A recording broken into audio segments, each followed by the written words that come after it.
Hello, Philippines, and welcome to the World News Jam right here on DZRJ and RJ TV. My name is Eric Lecain. Thank you so much for tuning in to us here on Channel 224 on Sky Cable and on the radio and on YouTube and on Facebook. We bring you interesting stories from around the world, keeping you up to date with what's going on outside the borders of the Philippines. Now, this week, there is a boatload of news out there. But first, let's commemorate a big holiday that just passed us. National Sunglasses Day. It's brought to you by the Vision Council, the leading trade association for the optical industry. National Sunglasses Day brings attention to the importance of wearing sunglasses to protect your eyes from the sun. So what do you do to celebrate National Sunglasses Day? Well,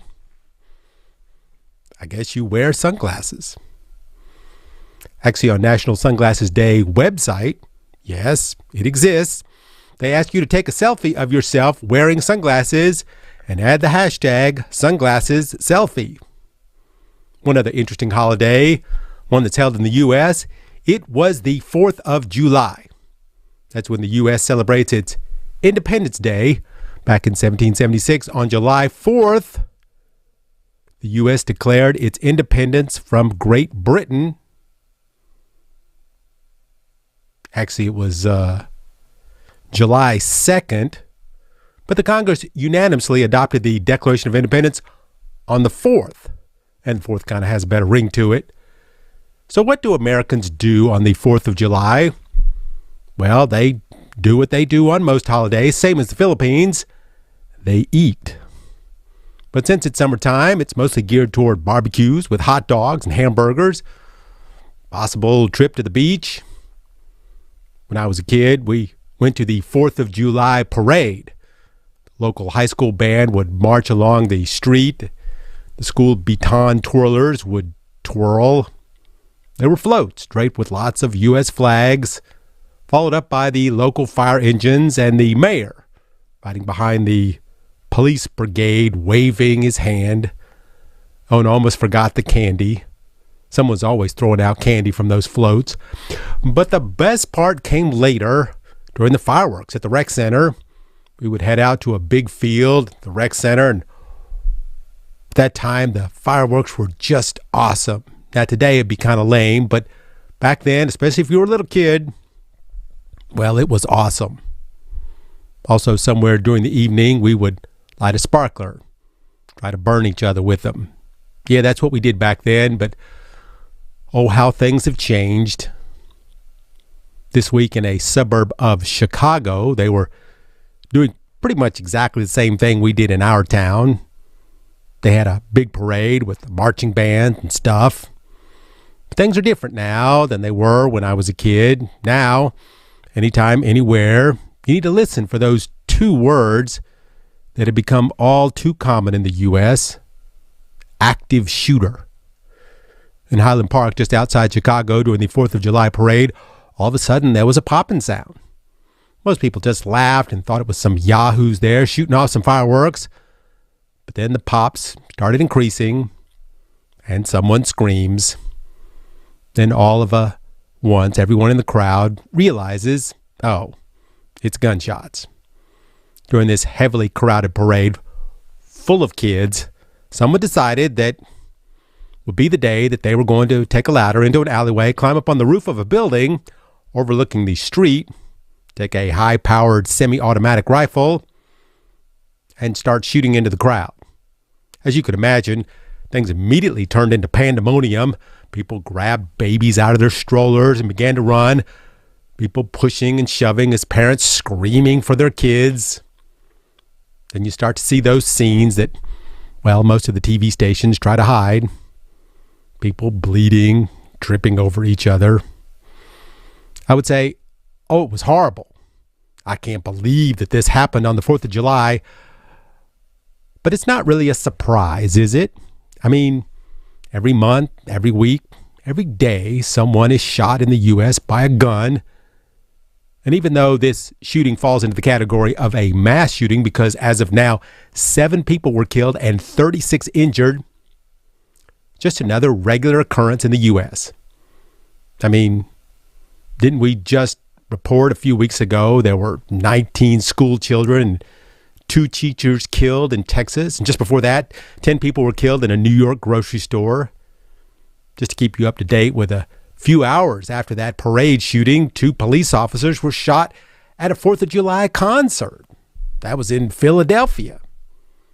Now, the guy that did the shooting was basically the same guy in most of the other shootings we have talked about. I mean, he didn't have the same name, but he was a young white male who bought a military assault weapon legally.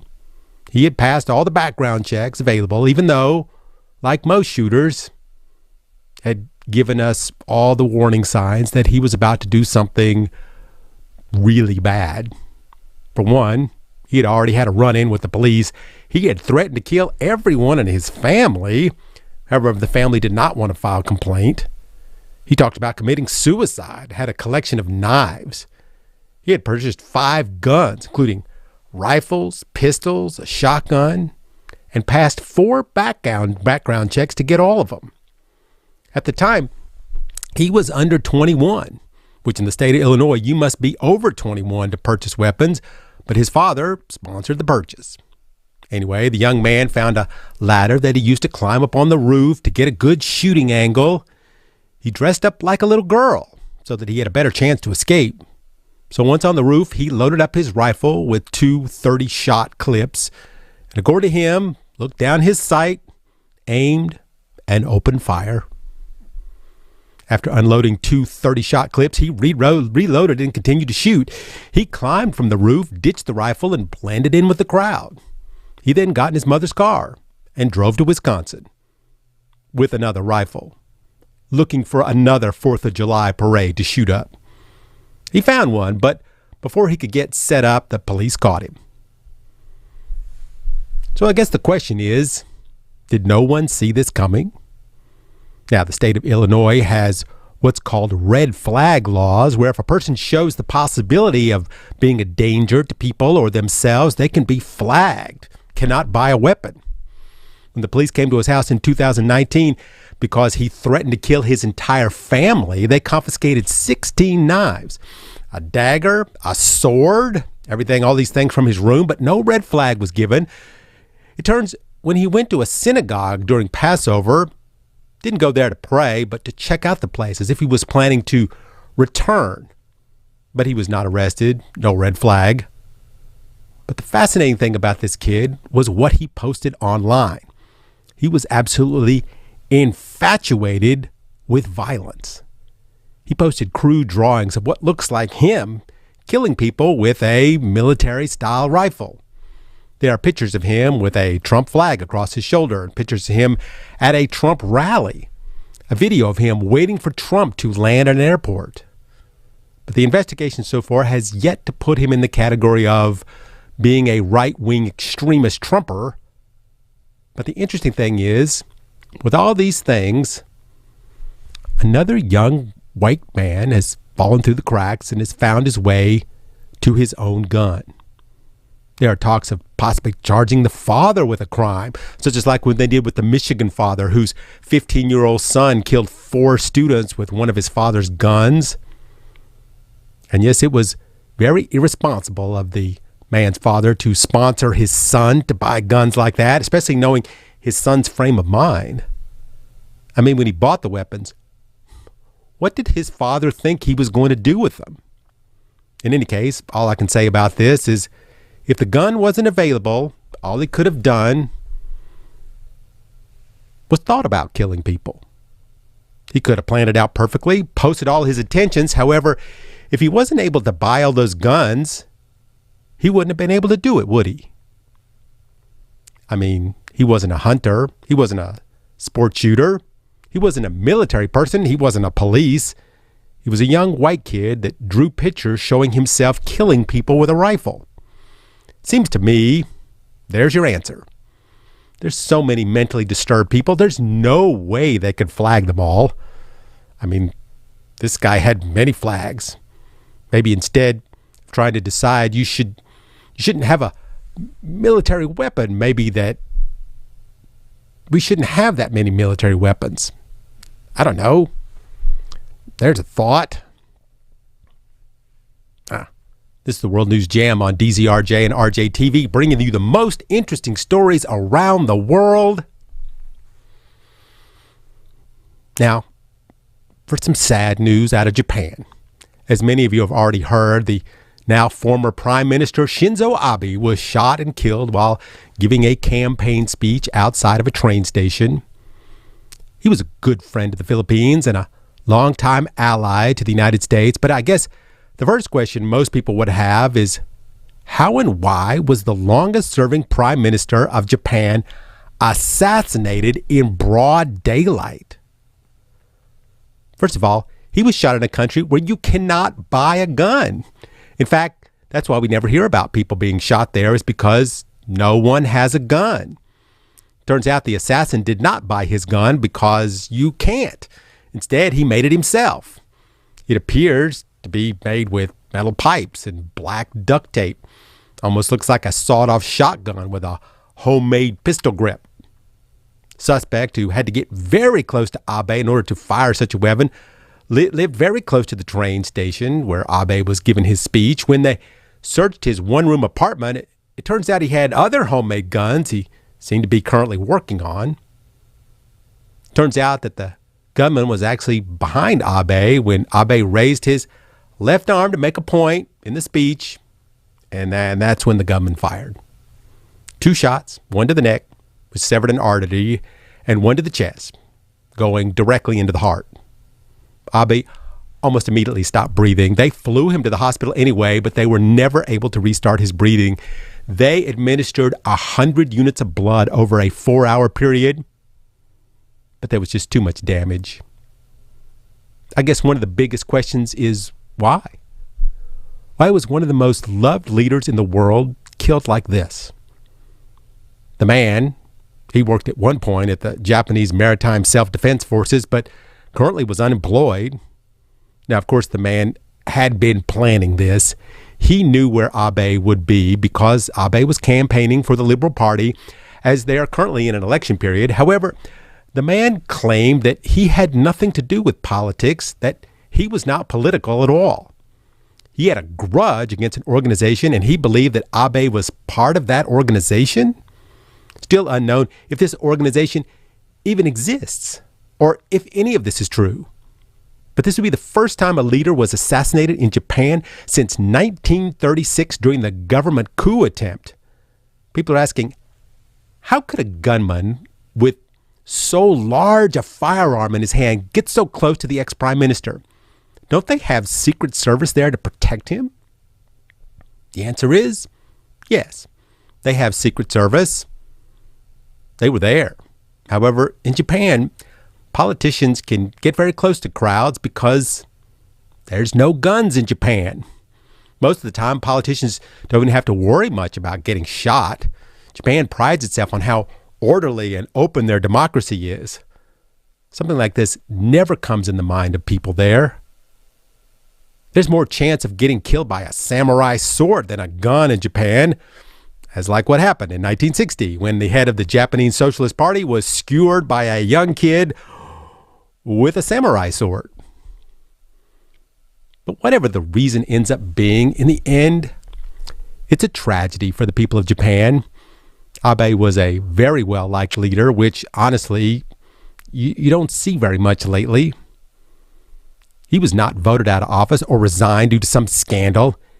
He merely left his post due to health problems. He just didn't want to continue. He was known in the U.S. as one of the most trusted and greatest allies. President Biden said that he was stunned and outraged and saddened by the news that his friend Abe was shot and killed.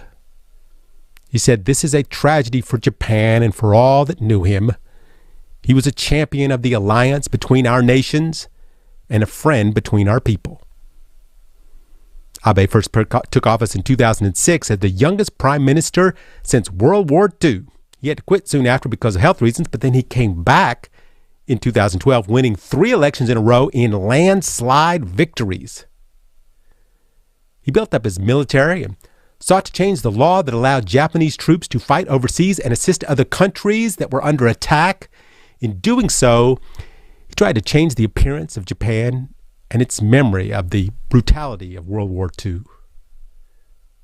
Here in the Philippines, the Department of Foreign Affairs made a statement that read, "We thank Abe for his key role of strengthening the Philippines, Japan relations, with establishing a deep bond of friendship with our country. He was greatly admired by many Filipinos.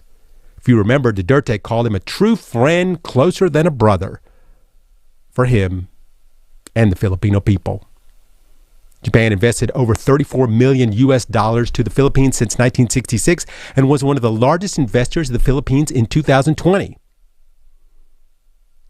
Abe was best known for Abenomics, which we have talked about before here on the show, in which they printed more money, raised the price of Japanese goods, which in turn got people to stop saving and start spending, therefore lowered interest rates and increased Japanese competitiveness in the world market. When Abe visited the Philippines in 2015, he said that the Philippines and Japan know what it's like to overcome the scars of the past and build ties of friendship that promote each other's stability and prosperity. And who could ever forget the pictures of Abe having breakfast with Duterte in his house in 2017? And of course, in 2020, when Japan loaned the Philippines 23.5 billion pesos to fight the COVID virus, Abe didn't seem like a leader looking for the spotlight or searching out controversy. He was just a good leader that worked hard to see Japan and his neighbors prosper. I would be very sad if we find out that he was killed for some senseless reason by a man he didn't even know. It's hard when we watch bad leaders continue to thrive while good ones fall.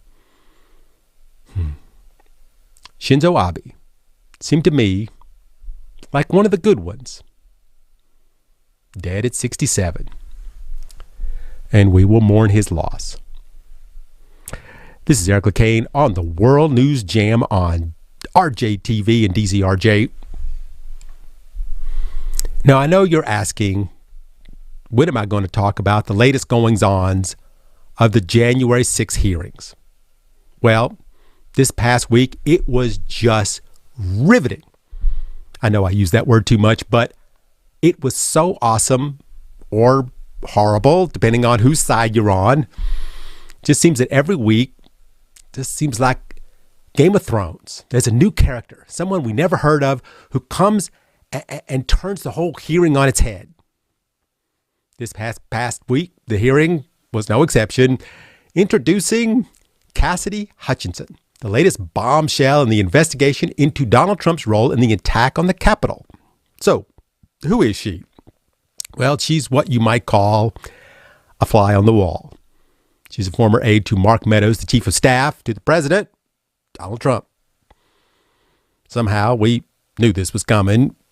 If they couldn't fry the big fish, then eventually some of the smaller fish would swim to the surface, and this is starting to happen now. The interesting thing is they are meticulously going through these interviews. They will videotape the person in several different interviews before they put them in the hearing on television. Then they will play the video of the previous interview and then ask questions based on that interview. This makes it very, very hard to discredit people. Now, let me reiterate that these people that we have talked about in these hearings are Trump's people. They are not from the opposition. They are not Democrats. These are people that work directly with Trump. Now, some of these big cheeses won't testify. However, because some of the little cheeses are coming out, it may soon force some of the bigger ones to have to talk soon. Speaking of little cheeses, for instance, Richard Donahue. Who is he? We actually, talked about him. He was the deputy to the then acting Attorney General, Jeff Rosen. In his testimony, he was asked before about the conversations he had with Trump in which he tried to tell Trump that all the accusations Trump was making about the election were false. So when they got him in the actual hearing, instead of going through each one of these things, it took hours and hours of testimony, they can just ask him directly about each one because they no longer need to tell the truth. I mean, to tell the truth because they already have the truth. So they can just dispel all the mumbo jumbo very quickly. Did dead people vote? No. Was there tampering to the voting machines? No. Did you tell the president about all this? Yes. And of course, who was in the room during these conversations? So now you can ask that person, and then you can ask the person who they said was in the room with them. Which brings us to Cassidy Hutchinson, someone who was in the room with Trump and his big cheese guys when a lot of this stuff happened. So here we go. Did Trump and his chief of staff, Mark Meadows, and his lawyer, Giuliani, know that violence was coming on January 6th? Cassidy said Giuliani on January 2nd asked her if she was excited about January 6th and said it's going to be a great day and that Trump would look very powerful, which is weird because, that was the day he was going to be removed from office. Cassidy asked Meadows, what the heck is Giuliani talking about? What did he mean by this? And he said things might get really bad on the 6th, which, in her words, made her feel very scared and very nervous about what was coming. She said that the White House was getting reports of people planning to do violence on the Capitol that day. She kept hearing about the Proud Boys and the Oath Keepers every time Giuliani was there. Then on the day of the rally, the police reported protesters that had AR-15 rifles. And at the gates, they were confiscating pepper spray and knives and brass knuckles and tasers as people coming into the perimeter. People with guns were not allowed. However, according to her, Trump was extremely mad, saying, let the people in. Take away all these metal detectors. Just let them in. We need to let as many people in as possible. They are not here to hurt me. Trump demanded to go to the Capitol right after the rally. Cassidy said that the White House counsel, Pat Cipollone, said to not let that happen under any circumstances, that if Trump goes to the Capitol, we are going to get charged with every crime imaginable. When Trump got into his limo, he demanded to be taken to the Capitol, which the Secret Service refused. Trump then tried to grab the steering wheel, lunged at the throat of the Secret Service driver. There was a point where she said that Pat Cipollone asked Meadows that the president needed to say something or the vice president was going to get killed. Meadows said that the president doesn't want to do anything. Pat said to the chief of staff, people are going to die. And the blood is going to be on your effing hands. There's also the ketchup on the wall story. They were telling about the president. When the president found out that Bill Barr, the DOJ head, said there was no fraud at all. He said it's all BS. To which Trump supposedly slammed the dishes against the wall, leaving ketchup dripping down the wall, which Cassidy had to be the one to wipe off. The interesting thing about these stories is that the people in the stories, the people that can eventually testify, the Secret Service guys in the car, the people cleaning the dishes that Trump broke, the lawyer for the White House, as more and more of these people start to testify, which might mean that some of these big cheeses, such as Mark Meadows, will eventually be compelled to speak under oath or risk being prosecuted themselves. Just this past Friday, Pat Cipollone was in one of these recorded meetings with the committee because his name keeps coming up. You know that he's going to be appearing soon on television. And what about those Secret Service guys in the car with Trump? You see, the problem is that if they come in to tell the story about the limo incident, they're going to ask them other questions, sensitive questions. Other names will start to spill out. The problem that Trump has right now is that there are just too many people that know too much. There's too many assistants and aides and house workers who overheard everything. And they're going to start to get closer and closer to hearing all these details. People are starting to get worried that what they did or what they were a part of, it might have been a crime. It goes to the proof that When all these schemes and plans that Trump's guys had, none of them worked, when it was obvious that the vice president was not going to go along with Trump's plan, he went with the idea that an angry mob could storm the Capitol and hopefully kill anyone that stood against him. According to testimony, Trump wanted to go to the Capitol. He relished the idea of the violence. As people were begging him to call off this whole crazy thing, he refused. In fact, he would have been part of it if his own Secret Service had not have stopped him. Now comes the question. Did Trump commit a crime? A lot of the little fishes have already gone to jail. As eyes look to the bigger fish, could they possibly reel in the big orange whale? Just so much better than the Game of Thrones, isn't it? This is Eric Lecain here on the World News Jam. Speaking of leaders with interesting hair jobs, Boris Johnson is out of here.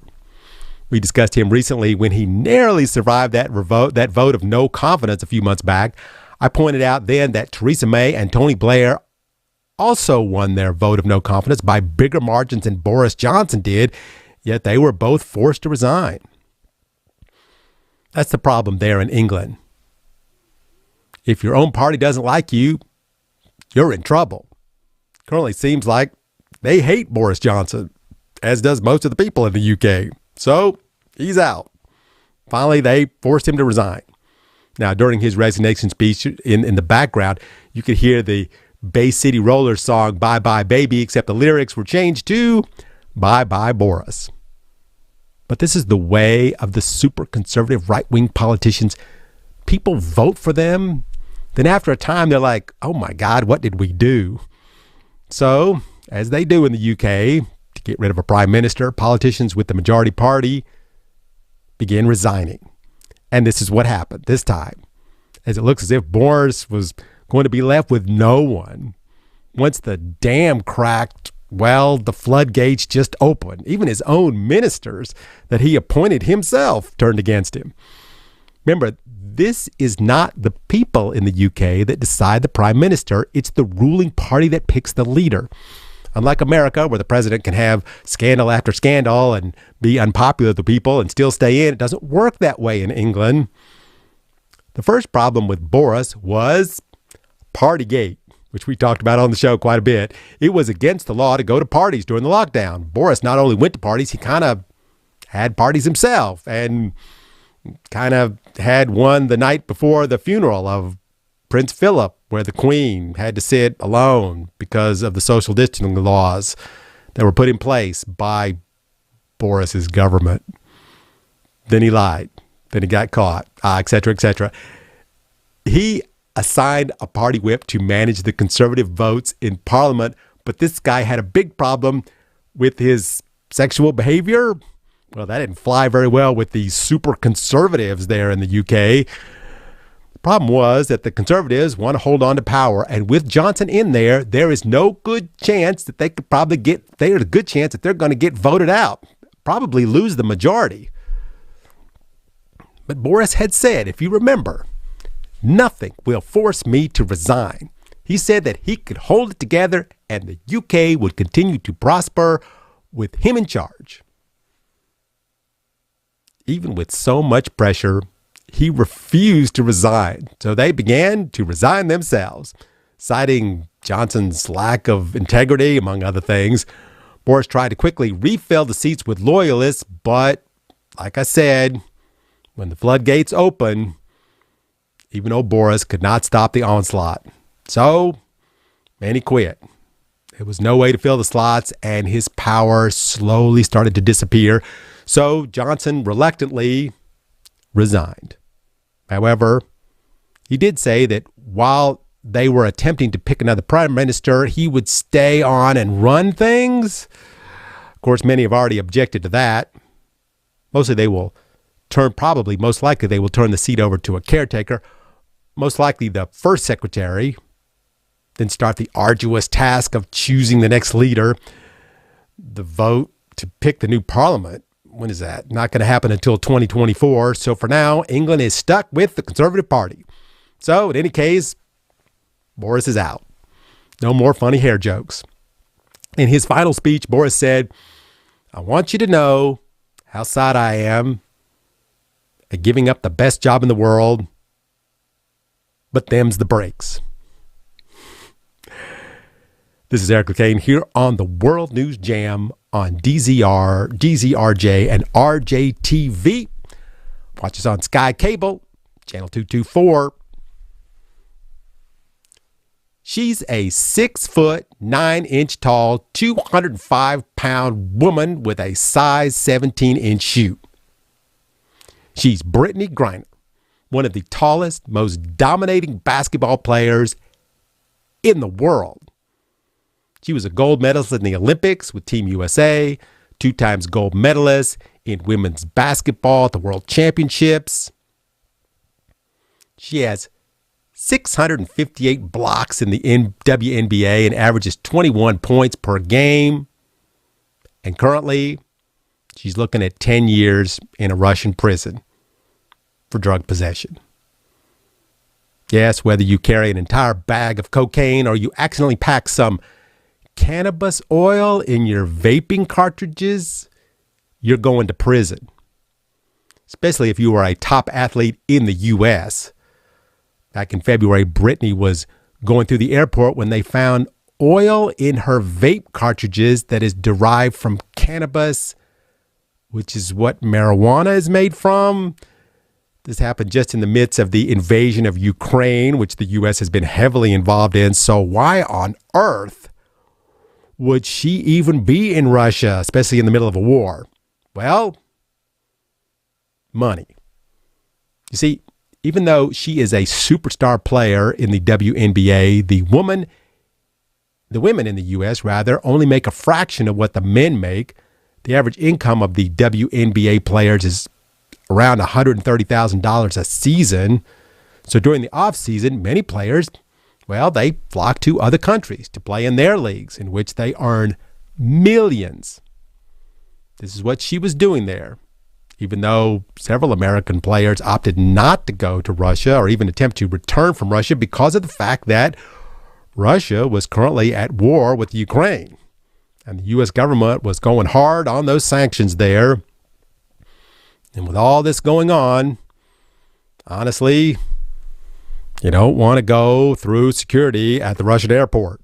But Brittney took her chances and packed a suitcase, not thinking about what trouble the oil in a vaping cartridge could cause her. So anyway, jump ahead 4 months in a Russian jail. And this week, Brittney had her hearing. During the hearing, Brittney finally got to speak for the first time since she has been incarcerated in jail there in Russia. And she pleaded guilty to the narcotics charge. She did say that she was guilty, however, had no intention of breaking the law. She didn't know that a vaping cartridge could be illegal. Believe that she pleaded guilty because this might be the only way to get her out of this debacle. Now, many people think that she is being held not because she really did anything bad, but because she is a prize, a valuable political pawn that can be used by the Russians in order to leverage her. I mean, she has been held in a cell for the entire time. No chance for bail, no chance to speak to her wife or her family. All on what many consider a small offense, which is, by the way, completely legal almost everywhere else in the world.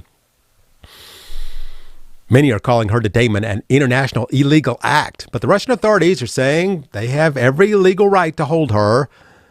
Many believe that there will soon be a possible prisoner swap, which is a real reason she is actually being held.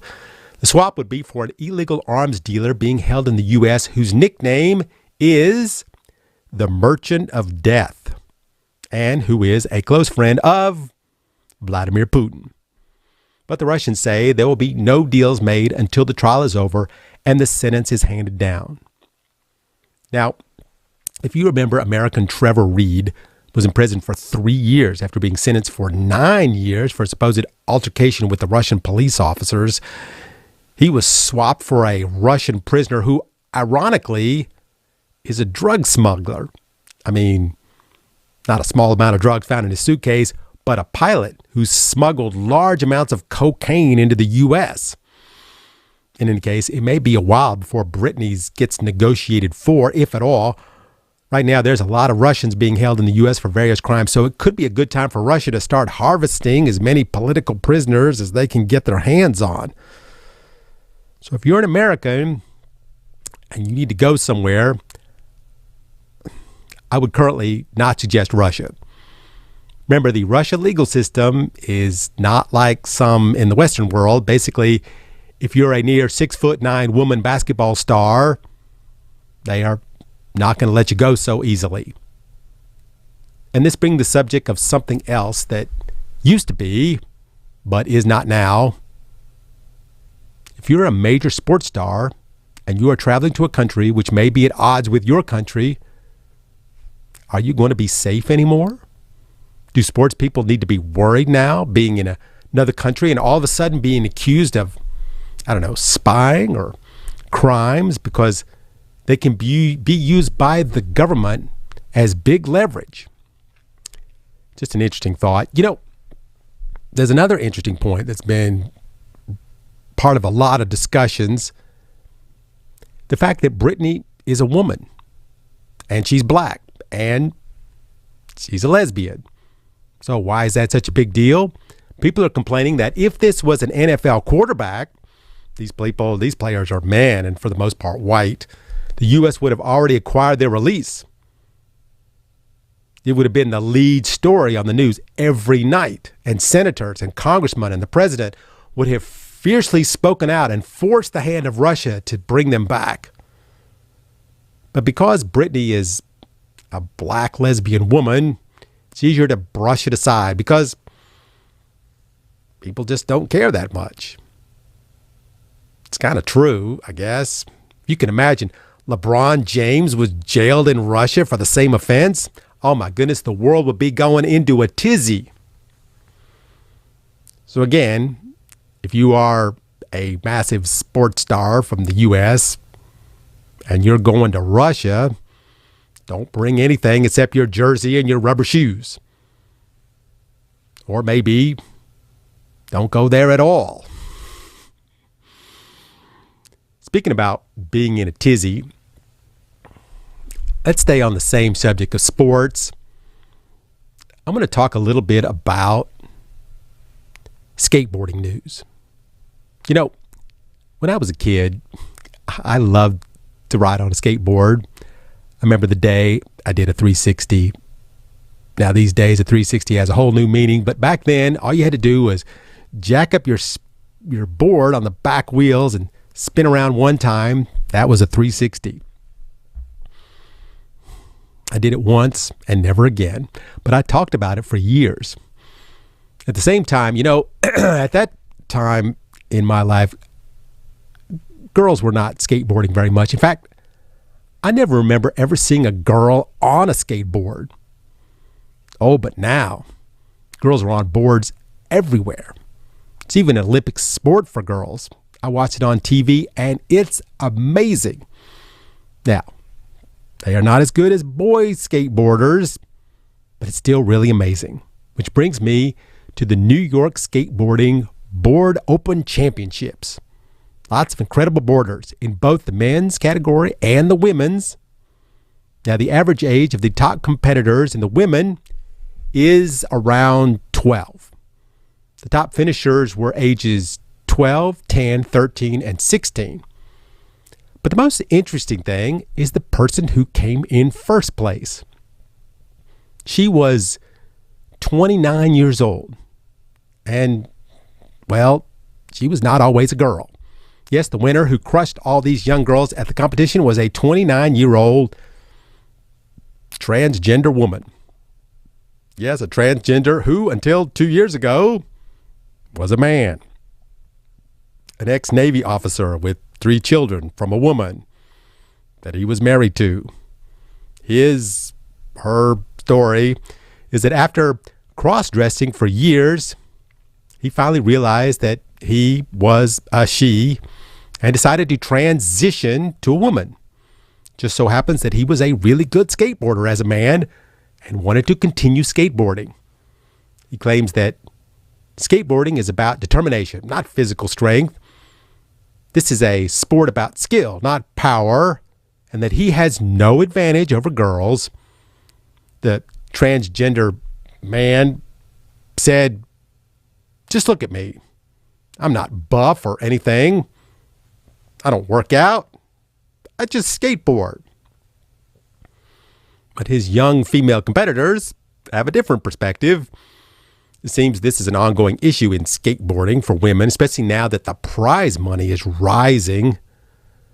One girl wrote that in the Red Bull competitions where she took second place and that a trans person took the $1,000 in the qualifier and the $3,000 in the finals and the $1,000 in the best trick, that's $5,000 that was meant for, according to her, a female athlete. This person said that this was the second time that she had placed second behind a trans person. She said, "I deserve to place first and to be acknowledged and get paid for my win." I have to say, looking at the picture of the top finishers in the New York competition, it makes you go, because all these contestants look like young girls, and the winner, well, he looks like a man, a grown man with a very stylish hair job. So what should happen? I mean, if you're a guy and you want to win, you could just put on a nice dress, take a few hormone shots, and start your new career as a female athlete. Except in swimming. Swimming recently decided, no, we're not going to do this anymore. Recently, the World Swimming Body decided to stop letting trans women compete with regular women unless you had transitioned before puberty. According to the association, you cannot compete unless you have completed your transition before the age of 12. Go along with the same lines, within actually one day of that decision, the International Rugby Association did the same thing. Now, for a while, it was okay to compete as a trans if you could just show that your testosterone levels were low enough to match that of a woman. However, when that transgender person won the NCAA Division I championships, the same one that used to swim for the men's team, maybe testosterone levels was not enough. Of course, this is going to create a lot of legal challenges over discrimination. However, the scientific advisors say that once a boy passes 12, he will attain certain changes in his body that cannot be reversed. And this will forever give him an advantage over a woman. When on the flip side, trans people are quickly to point out that there is little to no way that people can transition before the age of 12 because there is little to no access for trans health care for people of that age. In other words, they're really banning all trans people from participating in any sports, even though they may love it. All the world is changing. What is the right answer for this one? The problem is that anytime a trans wins a female competition, that person will become famous for all the wrong reasons. So where do they go? They have already transitioned. They have a clear disadvantage to men. And if they were born a man, they have a clear advantage to women. Oh, the world we live in and the decisions that we have to make. This is Eric Lecain here on the World News Jam on DZRJ and RJTV. Thank you for joining us today. My name is Eric Lecain. Some Filipinos have been asking me about the Ukraine. I mean, it was a big story before, but now it seems to have died down a bit. So, is it near to being over? The answer is no. It's actually just been continuing. We have just grown immune to it, but the fighting continues as each side is declaring victory over one part or the other. Putin this week declared victory over the area of Luhansk, which is the eastern section of the Ukraine bordering on Russia.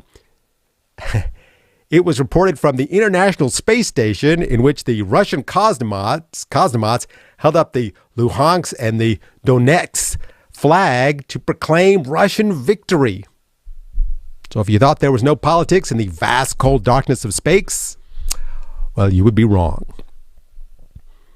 But in reality, Ukrainians still are holding on to Donetsk. However, the Russians are still bombing places all around as more and more people are being killed every day. The Ukrainians did admit that they have one artillery shell to every 15 that Russia has, but the U.S. and the U.K. still sending in military equipment, which is really having an effect on what and how fast Russia is able to take over certain parts of cities. The Ukrainians actually have retaken Snake Island. Remember that place? That's where the Ukrainian military guy told the Russian warship to go F itself. They just installed a giant Ukrainian flag there as a symbol of their victory. That the Ukrainians are having some victories. However, just north of the capital, no one can sleep. The Russians send bombs there every single night. Psychologists are saying many there are suffering from post-traumatic stress disorder because of the unending bombs. I mean, I guess if I couldn't sleep because of the sounds of bombs falling all around me at night, I guess I'd probably be having some stress too as well. But the president, Zelensky, is not letting anyone get him down. He's already thinking about the future. In a 2-day conference in Switzerland, he laid his $750 billion rebuilding plan. He has stated before that he is not going to turn over any lands to Russia. They can just keep fighting until all the Russians are dead. Now, not to be outdone, Putin also stated that Russia will not stop fighting until the last Ukrainian is dead, which is a bit different than what he said before, which he said that he was only there to rescue the Ukrainians from the evils of the Western society. But this week, he's changed his word. Today, we hear that they want to defeat us on the battlefield. Well, what can I say? Let them try. That's Putin talking. I mean, Putin has changed his mind several times as to why he's there. He said that he was there to stop the genocide of the people, but then recently he said that he was really there to take the land. He said that Russia will never give up and will fight to the end, but then said that there could possibly be negotiations of some kind. But President Zelensky said there's no point in negotiations while the Russians continue to kill the Ukrainian people, and he's not going to, under any circumstances, give up land to Russia to stop this conflict. Zelensky seems to be under the impression that the war will end at some point with the Russians defeated. That the only way the Ukrainians will negotiate is if there would be a ceasefire, that Russian troops would withdraw, that there would be a returning of the kidnapped citizens, extradition of war criminals from Russia, reparations, and a recognition of Ukraine as a sovereign nation. You think Putin's going to go for that? Let me just tell you, no, he won't.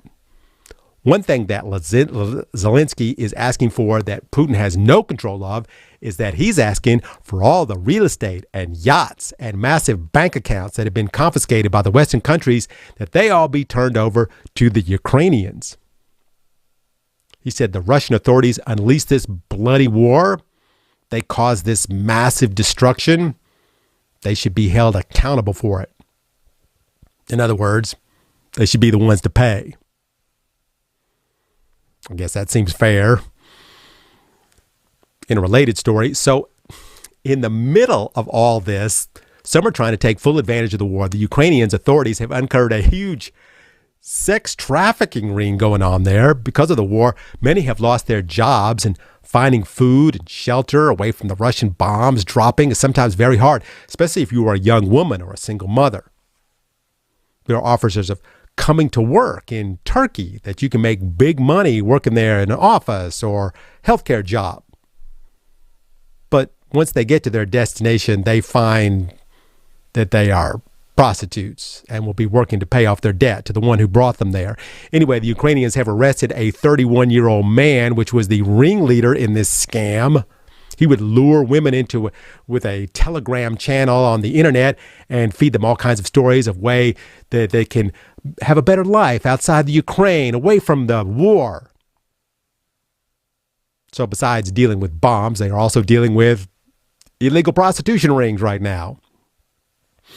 One other related story to the Ukraine is tied to the whole purpose of the war, and that's how slowly it's beginning to backfire on Putin.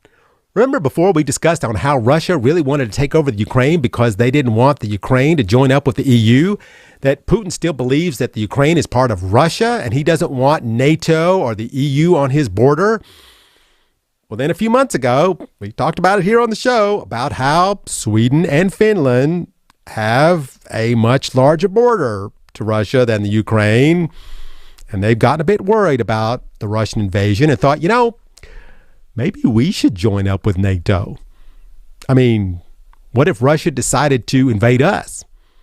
Now, neither of them had ever wanted to join NATO before and were happy being neutral. But now, maybe they have changed their minds. Of course, when Putin got wind of this, he said if they ever tried to join up with NATO, he would retaliate with military force. Well, this week, Germany ratified the membership of Finland and Sweden into NATO. This is the most significant expansion of NATO ever. So the most neutral countries in Europe that have spent decades not picking a side have decided to, now that it's time to pick a side. Putin has shattered the long-standing sense of stability in the Northern Europe, leaving Sweden and Finland feeling a bit uneasy about being on the border with Russia. I remember before we discussed the invasion of Finland by Russia back in 1939 and how that turned out. Many Finns look at the Ukrainian war and feel like it's just like reliving history and wondering if by sharing such a large border with Russia, if war could maybe reach them. As far as Sweden goes, recently Russia has flown over their airspace, and many believe that there's a Russian sub that may have been in the waters off their coast, and this has made them very nervous. So also, they have returned to having an army stationed on that island, Gotland, just to watch the Russians.